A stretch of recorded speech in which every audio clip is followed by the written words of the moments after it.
했으니 그네 잊을까. 하나님 크신 사랑은 측량다 못하네. 영원히 변치 않는 사랑 성도여 찬양하셈. 하늘을 두루마리 삼고 바다를 먹물 삼아도 한없는 하나님의 사랑 말로 알 수 없겠네. 하나님의 크신 사랑 그 어찌 닿을까. 저 하늘로 비싸도 채우지 못하리. 하나님 크신 사랑은 측량다 못하리. 영원히 변치 않는 사랑 성도여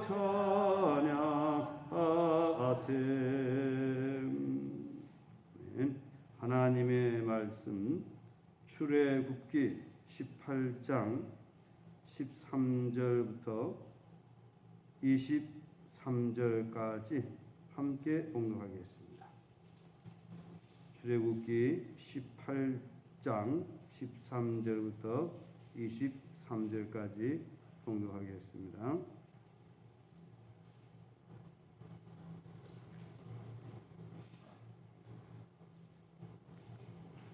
이튿날 모세가 백성을 재판하느라고 앉아 있고 백성은 아침부터 저녁까지 모세 곁에 서 있는지라. 모세의 장인이 모세가 백성이 행하는 모든 일을 보고 이르되 내가 이 백성에게 행하는 이 일이 어찌 됨이냐. 어찌하여 내가 홀로 앉아 있고 백성은 아침부터 저녁까지 내 곁에 서 있느냐. 모세가 그의 장인에게 대답하되 백성이 하나님께 물으려고 내게로 오미라. 그들이 일이 있으면 내게로 오나니 내가 그 양쪽을 재판하여 하나님의 율례와 법도를 알게 하나이다. 모세의 장인이 그에게 이르되 내가 하는 것이 옳지 못하도다. 너와 또 너와 함께 한 이 백성이 필경 기력이 쇠하리니 이 일이 내게 너무 중함이라. 내가 혼자 할 수 없음이로다. 이제 내 말을 들으라. 내가 내게 방침을 가르치니 하나님이 너와 함께 계실지로다. 너는 하나님 앞에서 그 백성을 위하여 그 시간들을 하나님께 가져오며 그들에게 율례와 법도를 가르쳐서 마땅히 갈 길과 할 일을 그들에게 보이고 너는 또 온 백성 가운데서 능력 있는 사람을 곧 하나님을 두려워하며 진실하며 불의한 이익을 미워하는 자를 살펴서 백성 위에 세워 천부장과 백부장과 50부장과 10부장을 삼아 그들이 때를 따라 백성을 재판하게 하라.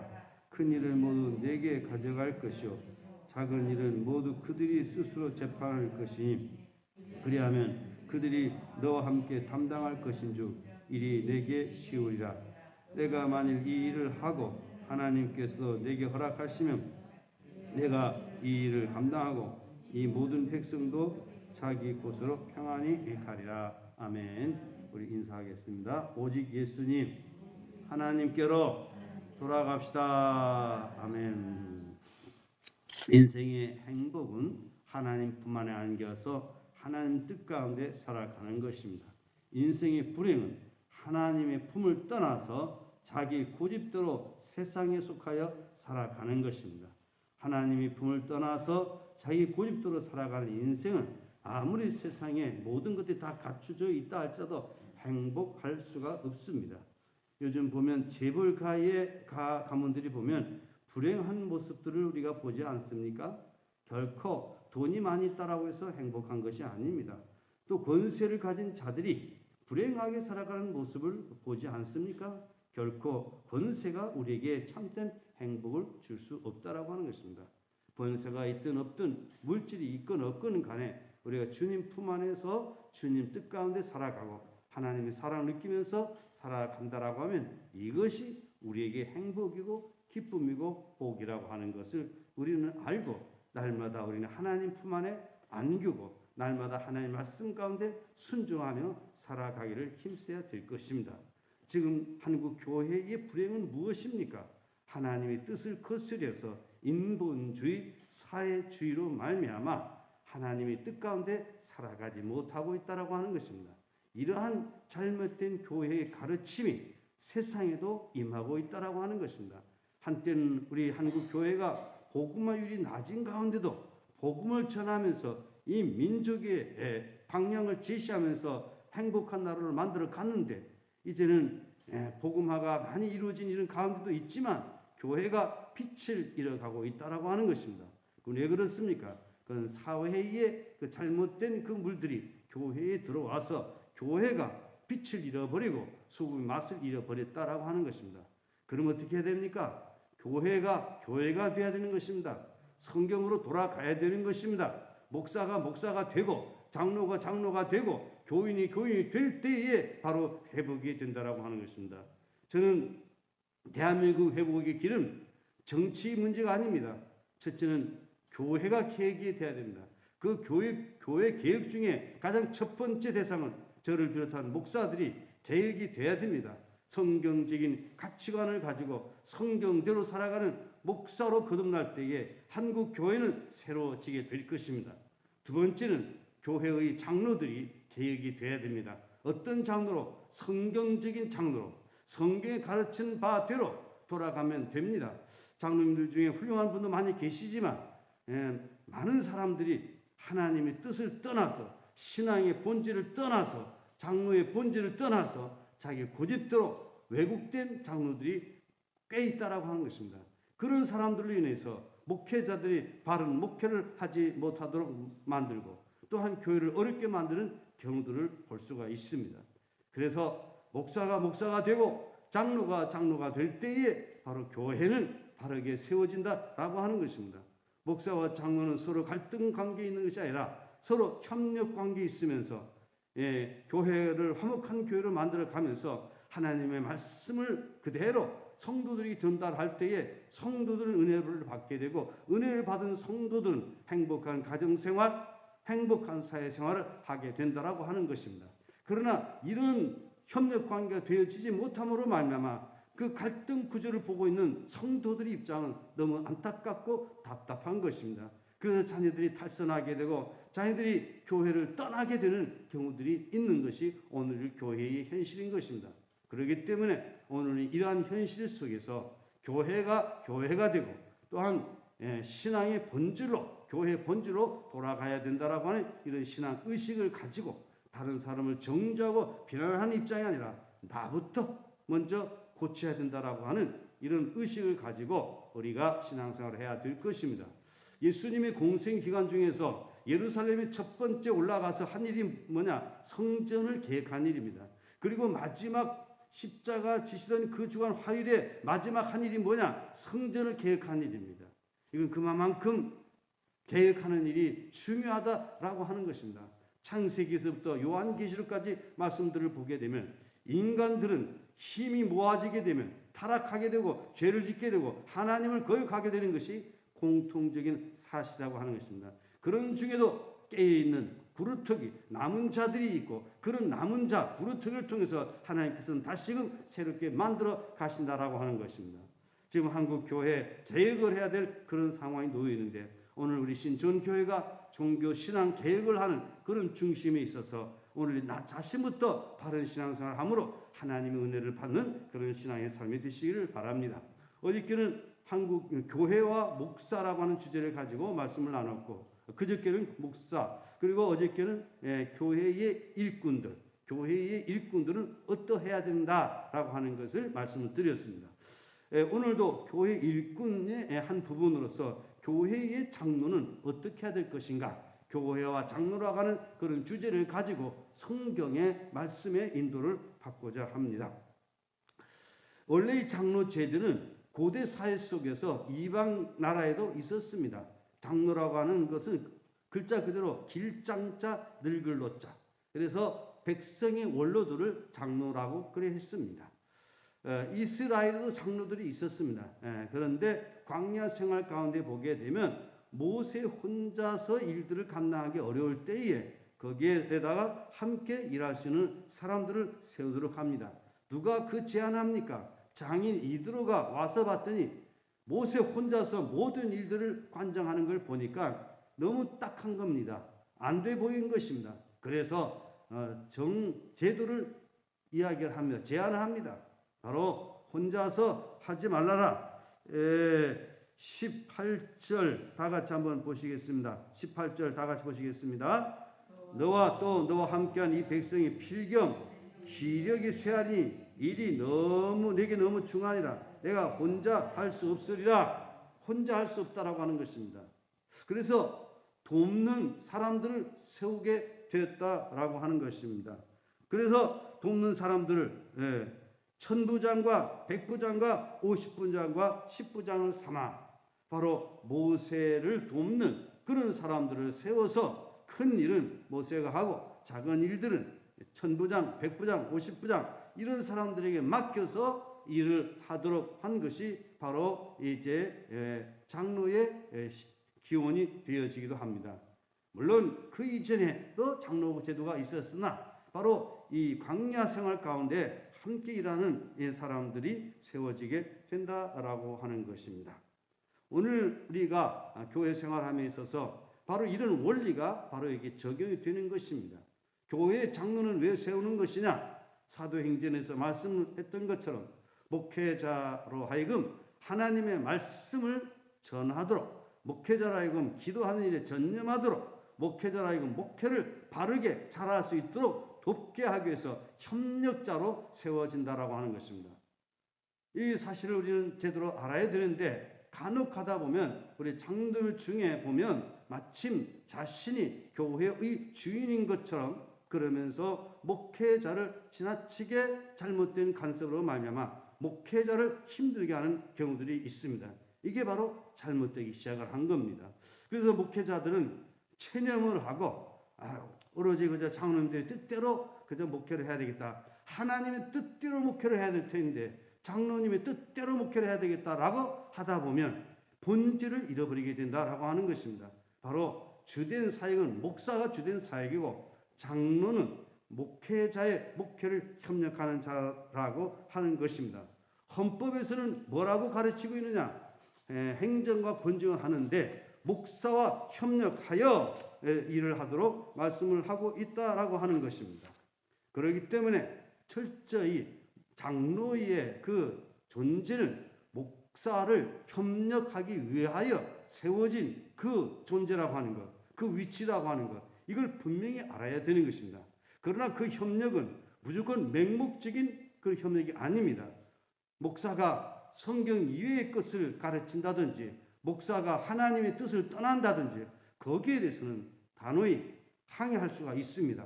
왜냐하면 주 안에서 순종이지 무조건 맹목적으로 순종하는 건 아닙니다.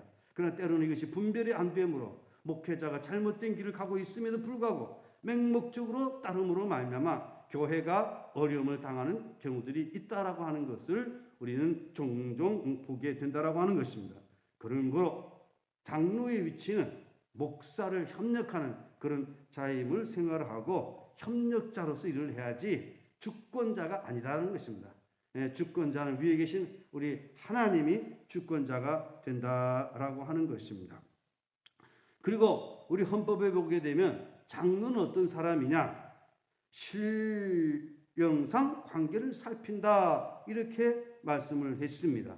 신령상 관계를 살핀다라고 하는 것은 영적인 일에 있어서 성도들이 잘못된 것들을 바로 잡고 권면하는 사람이다라고 하는 것입니다. 이건 뭡니까? 신령상 관계를 살피기 위해서는 장로들 스스로가 영적인 사람이 돼야 된다라고 하는 것입니다. 신앙의 본이 돼야 된다라고 하는 것이죠. 신령상 관계를 살피는데 내가 본이 되지 못하면, 내가 영적인 사람이 되지 못하게 되면 어떻게 장로의 일을 감당할 수가 있겠습니까? 그렇기 때문에 장로는 정말 소중한 분들이고 영적인 그런 자가 영적으로 세워진 자가 되어야 된다라고 하는 것입니다. 그리고 장로의 직무를 보게 되면 교인들이 교리를 오해하거나 도덕적으로 부패하지 않도록 교인을 권면한다 이렇게 말씀을 하고 있습니다. 그렇기 때문에 교리적으로도 올바른 이해를 가지고 있어야 된다라고 하는 것입니다. 이 장로의 직분을 가지고 있는데 이 신앙의 기본 틀이 제대로 갖춰지지 않냐면 어떻게 장로의 직을 감당할 수 있겠는가라고 하는 것입니다. 목회자는 아니지만 목회자하고 함께 올바른 그런 신앙적 지식을 가지고 있으면서 바르게 분별해서 이단에 빠지지 않도록 지도하고 인도해야 된다라고 하는 것입니다. 교인들이 교리를 오해하거나 도덕적으로 부패하지 않도록 교인들을 권면한다. 그래서 노예도 보게 되면 목사만이 회원이 아니라 목사와 장로가 함께 회원이 됩니다. 당회 목사와 장로가 회원이 되어서 함께 의논하면서 교리적으로 잘못된 부분이 있으면 바르게 잡도록 하는 것입니다. 그렇기 때문에 장로된 이들은 교리적으로도 밝히 알고 있어야 되겠다라고 하는 것입니다. 도덕적으로 부패하지 않도록 교인을 권면한다. 도덕적으로 부패하지 않도록 권면하기 위해서는 자신이 도덕적으로 바르게 살아가야 된다라고 하는 것입니다. 신앙 인격을 가지고 있으면서 성도들에게 바르게 권면할 수 있는 이런 위치가 장로의 위치라고 하는 것입니다. 그런데 때로는 이 장로들이 그러하지 못함으로 말미암아 교회에 의해서 비난을 받는 경우도 있음을 보게 되는 것이죠. 그리고 헌법에 보게 되면 장로의 자격, 상당한 식견과 통솔의 능력이 있는 자. 오늘 말씀에도 보게 되니까 그 자격을 말씀을 하고 있죠. 어떤 자격을 말씀을 하고 있습니까? 21절, 18장 21절 우리 다 같이 함께 보시겠습니다. 너는 또 온 백성 가운데서 능력 있는 사람들 곧 하나님을 두려워하며 진실하며 불의한 이익을 미워하는 자를 살펴서 백성 위에 세워서 천부장과 백부장과 50부장과 10부장을 삼아 아무나 세우는 것이 아닙니다. 여기 보면 능력 있는 사람을 세우라고 했습니다. 무능한 사람 세우면 안 된다라고 하는 것입니다. 두 번째, 하나님을 두려워하며 능력 있는 사람에 대해서 구체적으로 답을 하는 것입니다. 하나님을 두려워하는 사람이 능력 있는 사람입니다. 하나님을 두려워하지 않은 무식한 그런 장로들이 꽤 많이 있어요. 자기가 대장이에요. 자기가 권세자예요. 마침 세상에서 무슨 큰 벼슬을 얻은 것처럼 그 장로직을 가지고 목회자를 공격하고 성도들에게 불림하고 다른 사람을 해치는 그런 사람들이 간혹 가다 보면 있습니다. 아주 악질입니다. 이런 사람들이 한국 교회를 무너뜨리는 자인 것입니다. 교회를 파손하는 자들인 것입니다. 결코 이런 장로가 되어서는 안 된다라고 하는 것을 말씀을 드립니다. 두 번째, 능력 있는 장로는 어떤 사람이냐? 진실한 장로입니다. 장로가 되어가지고 진실하지 못하면 안 되는 것입니다. 우리 그리스도 안에서 진실하게 살아가야 되는 것입니다. 거짓된 그런 장로가 되면 비난을 받습니다. 존경을 받지 못합니다. 또한 자녀 손들이 잘 안 됩니다. 저는 목회를 하면서 신실한 그런 장로들이 복 받는 것을 많이 보아왔습니다. 하나님께서는 우리가 충성하면 그 몇 갑절로 복을 주시는 하나님이십니다. 그러므로 교회의 장로는 진실해야 된다라고 하는 것을 말씀을 하고 있습니다. 세 번째, 그 능력 있는 사람은 어떤 사람이냐? 불의한 이익을 미워하는 자라는 것입니다. 우리는 불로소득하는 걸 좋아해서는 안 되는 것입니다. 열심히 땀 흘리고 노력하고 연구한 끝에 우리는 소득을 갖게 되고 그 소득을 가지고 선한 청지기로서 바르게 사용이 돼야 한다라고 하는 것입니다. 불의한 이익을 미워하는 자를 살펴서 그래서 세우라라고 하는 것입니다. 그런 거로 오늘 우리 앞으로 교회의 일꾼들을 세울 때에 이러한 것들을 기준으로 해서 바르게 잘 세워야 되겠고, 때로는 조금 모자란다 할지라도 이렇게 되도록 기도하면서 축복하면서 우리는 세워 나가야 될 것입니다. 이렇게 될 때에 교회다운 교회가 될 것이고, 그리고 그러한 교회는 살아있는 교회, 생명력 있는 교회가 될 것입니다. 오늘 말씀을 정리를 하겠습니다. 뭐니도 중요한 것은 목사가 바르게 서야 됩니다. 목사다워야 됩니다. 목사의 위치는 구약 성경에 보게 되면 모세의 자리에 있는 것입니다. 신약 성경에 보면 그리스도의 사도의 그 위치에 있어야 되는 것입니다. 바울처럼 되진 못하지만 그래도 그런 위치에 있고자 노력을 해야 된다라고 하는 것입니다. 목사가 됐다라고 해서 권위주의자가 돼서 교인들에게 함부로 대하고 교인들을 무시하고 장로를 무시하고 이런 목사가 돼서는 안 됩니다. 이것은 교회를 부패하게 만드는 원인이 되는 것입니다. 목회자들이 우선 바르게 세워져야 되겠고, 두 번째는 교회의 장로들이 장로다운 장로가 돼야 됩니다. 목회자를 협력하는 협력자이지 권세를 부리는 자가 아니다라고 하는 것입니다. 주권자가 아니다라고 하는 것입니다.